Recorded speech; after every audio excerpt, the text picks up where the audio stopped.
Good evening and welcome to Poland Daily. I'm Konrad Gorlinski and this is the news. In a week's time, the 30-day state of emergency introduced on the Polish-Belarusian border will end. However, there are increasing indications that it will have to be extended. The Minister of Justice, Zbigniew Ziobro, spoke in favor of such a solution. Meanwhile, attempts to illegally cross the Polish border continue to grow. Last night, border guards detained another 4 illegal immigrants. Border guard officers detained 4 illegal immigrants. The remaining attempts were prevented. 6 foreigners were also detained for aiding and abetting. 2 from Syria, 2 from Ukraine, and 2 from Georgia. Polish border guards, as well as European agencies, understand that migrants are ferried by airplane to the Belarussian capital Minsk. Later on, the Belarusian regime gives them a ride to the border with Poland, Lithuania, or Latvia. They are supposed to cross it and proceed to Germany, Sweden, or Austria. Lukashenko's regime is also responsible for feeding people who paid for the service. The opposition in Poland demands that the state of emergency be cancelled and immigrants be granted access to Poland. They also want the European Frontex agency to oversee the events at the border. Their voices are heard loud and clear at the EU capital in Brussels. We recognize that the Polish authorities are dealing with a difficult situation. This situation has been created by an attempt to instrumentalize people for political purposes. And in this context, it is essential that for Poland to carry out border management duties effectively. However, this should not come at the expense of human life. And we urge member state authorities to ensure that people at the border are given the necessary care and assistance. EU officials stated that Poland must carry out its border management duties without endangering human life or denying people necessary care.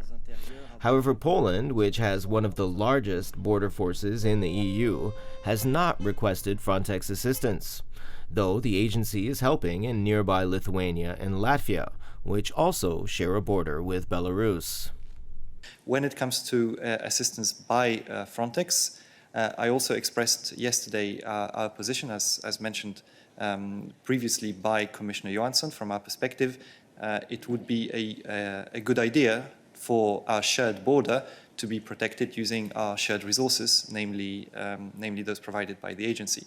Of course, this is something that would need to be requested by the Polish authorities, and it is also something that the Commissioner will discuss with the Minister when the call takes place. The Czech Republic and Poland made significant progress towards solving a dispute over the Turów lignite mine during talks on Friday. Czech Environment Minister Richard Brabec said the talks followed a ruling by Europe's top court on Monday that ordered Poland to pay a €500,000 daily penalty to the European Commission for defying an earlier court ruling to halt operations in the open-pit mine. The court ruled on a request from the Czech Republic, whose government says the mine, located next to the shared border, is damaging communities on the Czech side.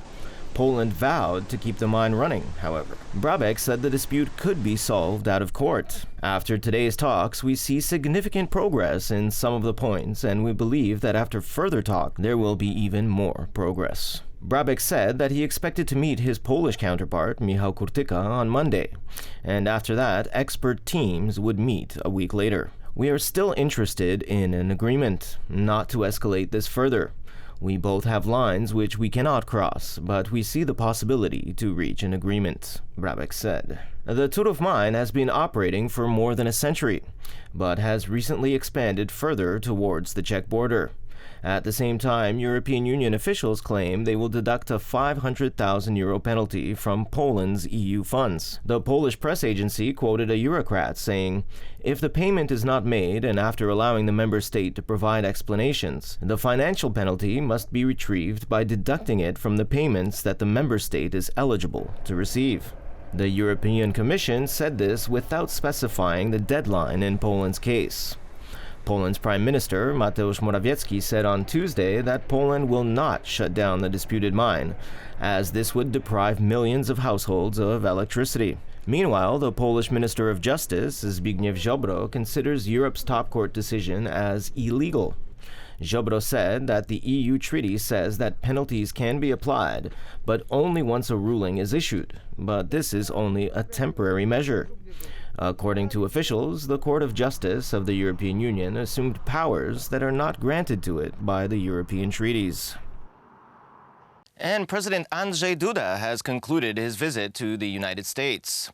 During his last day overseas, the Polish leader gave a number of interviews in which he addressed current political issues. One of the most important topics was the current state of Polish-American relations. As the president noted, despite significant differences on ideological issues, the point of view of both sides on security issues remains unchanged. At the end of his visit to the United States, President Andrzej Duda gave extensive interviews to both Polish television and TVN24. The head of state answered questions about the talks held during his stay in the U.S. Among the topics raised was the issue of Polish-American relations. Here, it should be clearly stated, there is no need to hide. There are deep differences in the ideological sense, the perception of the world. When it comes to security issues, however, these fundamental issues, here American policy does not differ. However, the president did not hide his disappointment with Joe Biden's decision to lift sanctions imposed on the construction of the Nord Stream 2 gas pipeline, which has helped strengthen Russia's energy dominance in Europe. What President Duda noted about a certain unaccountability of American policy in the context of gas policy and Nord Stream touched on a broader problem, the fact that today American policy is just unaccountable. The House of Representatives passed a bill that will greatly limit the pro-German direction of Joe Biden. Where these sanctions are introduced by law, one can expect a change in American policy. Andrzej Duda also criticized recent decisions by European Union bodies targeting Poland. The president stressed that Poland will first and foremost look after its own interests and will not implement the ECJ decision on the closure of the Turów mine. Some irresponsible lady said to herself that it is necessary to stop mining in this mine, without thinking about the fact that it is 7% of the Polish energy sector. We've decided to build Poland up in the international space. We will not be polite like a poodle, but we will pursue Polish interests. Not everyone likes that. Andrzej Duda, contrary to what is said about him, does not want to be a pawn, and certainly does not want to be a pawn of the European Union. During his visit to the U.S., Andrzej Duda had, among other things, a conversation with a representative of the American corporation Discovery, which owns TVN. The Polish president did not rule out objecting to the amendment of the media law. The draft amendments are still pending in the Sejm after being rejected by the Senate. In turn, in recent days, the TVN24 station received a decision to extend its broadcasting license. The president's decision on Lex TVN may make it more difficult for him to support the United Right. On the other hand, it may make it easier for him to fight for future international positions. While talking to journalists, the president stressed that Poland has taken the right step by introducing a state of emergency on the Polish-Belarusian border. It is meant to prevent illegal immigrants from entering our country. In addition, Andrzej Duda pointed out that the state of emergency also protects against unpredictable behavior of some opposition politicians trying to cross the border in order to get to the refugees located on the Belarusian side.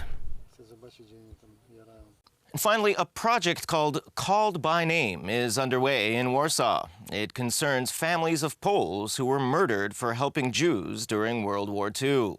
This is the second time that the Witold Pilecki Institute has organized the meeting. We've met here in Warsaw after a 2-year break to talk about dozens of families of heroes, about the history of their families, and about how to remember these events and how to inform society about them. Starting in 2019, the Pilecki Institute will be calling out more heroes by name. It recalls their attitudes. So far, we've managed to restore the memory of 49 heroes whose families we are honored to host here. My father was tortured for helping Jews. They beat him in front of his house and then shot him. The whole family went to prison. My grandmother was sick, so the Germans said they would take care of her, but instead they shot her on the spot. We were left there for 12 days.